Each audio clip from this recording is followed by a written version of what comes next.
Hello दोस्तों, स्वागत है आप लोग का। दोस्तों आज डेट है 14 दिसंबर। देखते करंट अफेयर न्यूज़ में कौन कौन सी न्यूज़ इंपॉर्टेंट है। जिन्होंने अभी तक ऐप डाउनलोड किया है दोस्तों, आप लोग ऐप डाउनलोड कर लीजिएगा। ठीक है, मैंने हमेशा कहा था कि अगर आप बिल्कुल नए हैं तो आप एनसीईआरटी की वीडियो पैक से स्टार्ट करिए, बेसिक फंडामेंटल क्लियर करिए, उसके बाद फाउंडेशन कोर्स पे आइए। ठीक है, चलिए।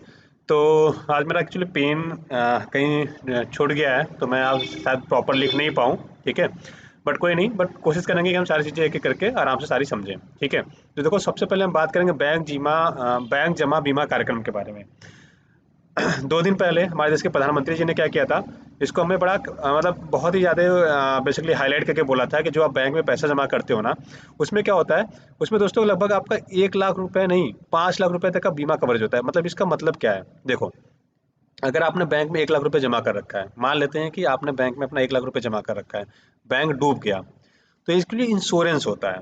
ठीक है, मान लो आपने बैंक में 10 लाख रुपए जमा कर रखा होगा। ठीक है, 11 लाख रुपए मान लेते हैं जमा कर रखा है। ठीक है, मान लेते हैं आपने 11 लाख रुपए जमा किए हैं और बैंक डूब जाएगा, तो आपको कितना पैसा मिलेगा? 1 लाख रुपए। बेसिकली क्या होता है कि बैंक में आप चाहे जितना पैसा रखिए, लेकिन इंश्योरेंस 1 लाख का होता था। ये दोस्तों 2020 में इसको बढ़ा के कितना कर दिया गया था? 5 लाख। ठीक है, तो इसी को 2 दिन पहले जब प्रधानमंत्री जी भाषण दे रहे थे, तो उन्होंने बोला था कि आपको जो बैंक में पैसा है वो 1 लाख रुपए डूबेगा नहीं, बल्कि 5 लाख रुपए है जो नहीं डूबेगा। बेसिकली वो क्या कहना चाहते थे कि अगर आपने 5 लाख रुपए तक का बैंक में पैसा रखा है, 5 लाख तक का अगर बैंक में पैसा रखा है तो वो डूबेगा नहीं, लेकिन 5 लाख से ज़्यादा तो वो डूबेगा। ये भी याद रखिएगा, ये चीज़ें कोई नहीं बताता है।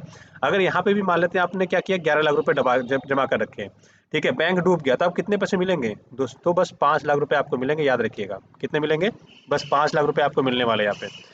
तो जो बैंक डिपॉजिट इंश्योरेंस होता है, या bank deposit insurance credit guarantee scheme जिन्होंने चालू की है, इसमें बस इतना है कि आपको 5 लाख रुपए तक का कवरेज मिलेगा। ठीक है, 5 लाख रुपए तक का कवरेज मिलेगा, ये याद रखिएगा। हाँ, 5 लाख का मतलब ये नहीं कि आपने बैंक अकाउंट में 1,000 रुपए जमा थे, अगर बैंक डूब गया तो आपको 5 लाख रुपए मिलेंगे, नहीं। आप ही के पैसे मिलेंगे। अगर आपने 5 लाख रुपए तक जमा कर, जैसे सपोज करो आपने 3.5 लाख रुपए जमा कर रखे, बैंक बैंक डूब गया, आप पैसे नहीं निकल पाए, तो कितना आपको पैसा मिलने वाला है? 3.5 लाख रुपए जो आपने जमा कर रखे थे। बेसिकली वो मतलब है इसका। ठीक है, मान लीजिए आपने 7 लाख रुपए जमा कर रखे थे, बैंक डूब गया, तो आपको कितने पैसे मिलने वाले हैं? 5 लाख रुपए ही मिलेंगे। ये थोड़ा सा है जो टर्म्स एंड कंडीशन वाली चीज़ें कोई नहीं बताता है, तो थोड़ा सा बेसिक जान के रखिएगा। मैंने बस इतनी इसलिए ऐड किया क्योंकि सारे लोग बैंकिंग करते हो, तो एटलीस्ट आपको ये बेसिक इन्फॉर्मेशन तो पता होना चाहिए, है ना। चलिए आगे बढ़ते हैं।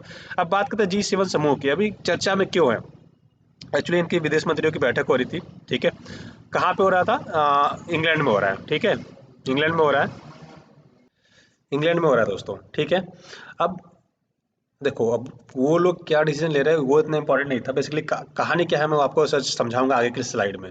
सबसे पहले G7 के बारे में थोड़ी सी चर्चा कर लेते हैं। देखो, G7 मूलतः की अगर बात करें ना, ठीक है, अगर G7 के मूलतः बात करें दोस्तों, ये बना था आपका 1975 में। ठीक है, 1975 में बना था।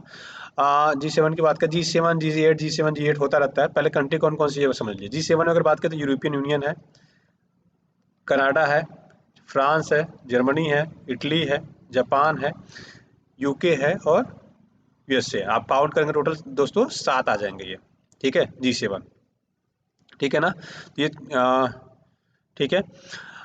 बात करें अगर इसमें, ठीक है, तो एक चीज़ और याद रखिएगा, एक चीज़ और याद रखिएगा कि देखो, G7 किस किस लिए, इनका मेनली पर्पस क्या होता है? ये देखो, अंतर्राष्ट्रीय आर्थिक मुद्दों पर चर्चा विचार विमर्श करते हैं। मतलब ये कि जितने इकोनॉमिक से रिलेटेड चीज़ें होती है ना, जनरली ये लोग इस पे चर्चा करते हैं। अब कहानी क्या है, ये आप देखोगे कभी 1998 में हमने क्या किया, रसिया को ऐड किया। ठीक है, कुछ टाइम बाद फिर 2014 में फिर एक बार रसिया खुद छोड़ के चला गया था, फिर रसिया एंट्री लेता है।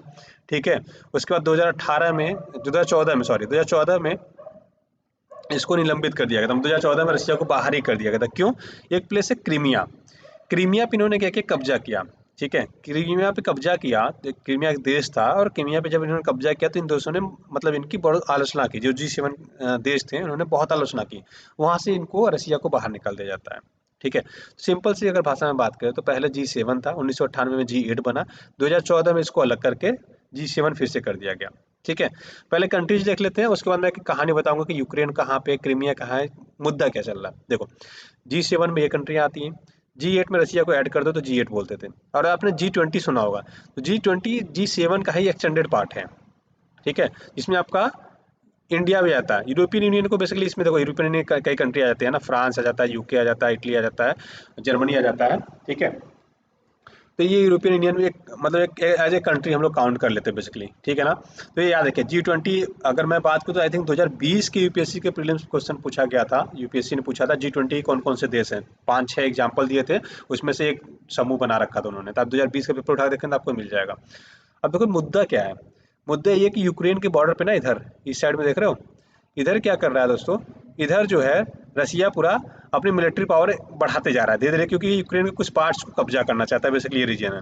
अच्छा, ऑलरेडी इन्होंने क्या किया, क्रीमिया को कब्जा कर रखा है। ये क्रीमिया कहाँ है पे, ये ब्लैक सी है, सी ऑफ अजब ऊपर है, ठीक है। तो ये है क्रीमिया, क्रीमिया पे ऑलरेडी किसने कब्जा कर रखा है, रसिया ने। कब किया, 2014 में। तब से इनको G8 से बाहर निकाल के कर दिया गया G7, G8 से बाहर ही निकाल दिया गया, तो 7 कंट्री बचते हैं तो G7 कर दिया गया उसको, ठीक है। यूक्रेन की कैपिटल याद रखिएगा, क्यू है इसकी कैपिटल, तो ये थोड़ा सा एग्जाम पॉइंट से भी इंपॉर्टेंट जाता है। और रसिया की मॉस्को है, ठीक है।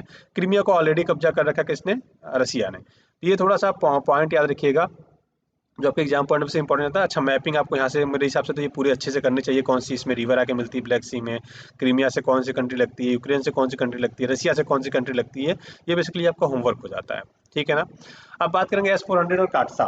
देखो S-400 हम रसिया से लेते हैं, आपको पता है। काटसा क्या है, काटसा की अगर बात करें तो उसका फुल फॉर्म दोस्तों है countering American adversaries through sanction act, ये है, ठीक है। बेसिकली अगर देखो हिंदी में भी पढ़ लेता हूँ एक बार, अमेरिकी प्रतिद्वंदियों को प्रतिबंधों के माध्यम से प्रत्युत्तर अधिनियम, ये बेसिकली इसका नाम है, ठीक है। देखो, अब बेसिकली अगर ये है क्या, अगर इसकी बात करें तो देखो, रसिया यूएसए क्या कहता है, यूएसए कहता है कि जब आप चीजें मेरे से खरीद रहे हो, मान लेते यूएसए कहता है कि जब कोई चीज आप मेरे से खरीद रहे हो, ठीक है, और अगर दुश्मन देश का कोई है हमारी कंट्री, मान लेते हैं यूएसए और रशिया में नहीं पड़ती है, कोल्ड वार इन्हीं टाइम पीरियड पे चला था, मान लेते हैं रशिया से नहीं पड़ती है, ठीक है। तो बेसिकली क्या है, यूएसए कहता है कि रशिया से मेरी नहीं बनती, इसलिए आप क्या करो, उससे बात मत करो, उससे कोई सामान मत खरीदो। सिंपल सा ये है, 3 दोस्त थे, 2 दोस्तों में लड़ाई हो गई, ठीक है। 3 दोस्त थे, मान लेते एक यहाँ पे था, दूसरा यहाँ पे था, तीसरा यहाँ पे था, ठीक है, तीसरा यहाँ पे था। तो मान लो ये था अमेरिका, एक नंबर अमेरिका है, दूसरा रसिया है, तीसरा इंडिया है। तो इन दोनों में आपस में क्या हुआ, झगड़ा हो गया, ठीक है, इन दोनों में आपस में झगड़ा हुआ। तो अब ये क्या है कि इंडिया दोनों से सामान खरीदता है, इंडिया जो है एक एक से भी खरीदता है, 2 से भी खरीदता है। तो जब इंडिया एक से खरीदता है तो 2 वाला कुछ नहीं बोलता है, लेकिन जब इंडिया 2 से खरीदता है तो एक वाला बोलता है क्या, कि ये मेरा दुश्मन है, इससे तुम नहीं खरीदोगे। क्यों, क्योंकि कादसा हमने लाया था 2017 में, अगस्त 2017 में लोग कानून लाए थे कि हमारे दुश्मन देश से कोई भी सामान खरीदेगा तो हम उसके साथ कोई भी व्यापार नहीं करेंगे, बेसिकली ये है, ठीक है।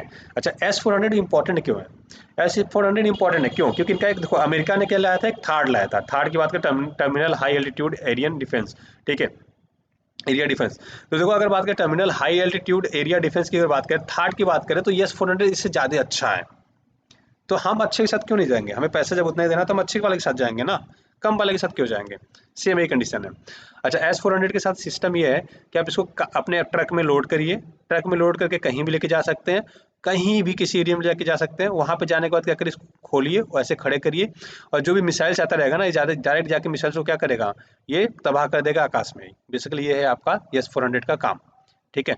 अच्छा, ऐसा नहीं कि रसिया, रसिया दोस्तों हमारा बहुत पुराना मित्र है, INS विक्रमादित्य का नाम सुना होगा, इन्होंने ही दिया था, ठीक है। कामो दिया था, सुखोई दिया है, इन्होंने दिया है। अभी जो CDS बिपिन रावत का जो प्लान क्रैश हुआ, सॉरी, या हेलीकॉप्टर क्रैश हुआ, वो भी, ठीक है, सब इन्होंने दिया था, ठीक है, F-17। तो याद रखिएगा, थोड़ा सा ये इंपॉर्टेंट भी हो जाता है। और ऐसा नहीं कि हम यूएसए से भी नहीं लेते, यूएसए से ले हम ना, इंडियन एयरफोर्स का C-17 एयरक्राफ्ट, राइट। प्रधानमंत्री देखते हो जब विदेश जाते हैं तो ऐसे इसी एयरक्राफ्ट से विदेश जाते हैं, ठीक है। तो हमने रसिया से भी कुछ ना कुछ लिया, यूएसए से कुछ लिया।